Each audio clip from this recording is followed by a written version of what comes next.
দেখি তো ওষুধের গাছ। আমাকে একটু দেওয়া যাবে কি? হ্যাঁ, খাইলে কিন্তু 3টে বিয়ে করে লাগবে। কটা? 3টে। নিজে ভাবতে দেখি দেবো। কিরকম দেখি ভাই? এ ভাই দেখি তিনটে দেখি দেখি না বিয়ে কে? করলে করা লাগবে দেখি আমি খাই দেখি। আচ্ছা, খান।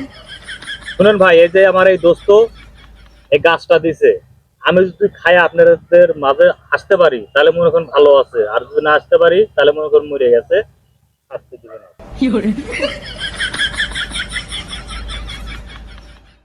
এই স্বাদ মধু। Hello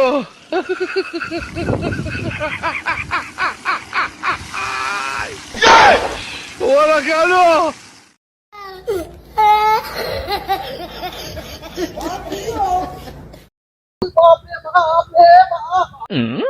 hello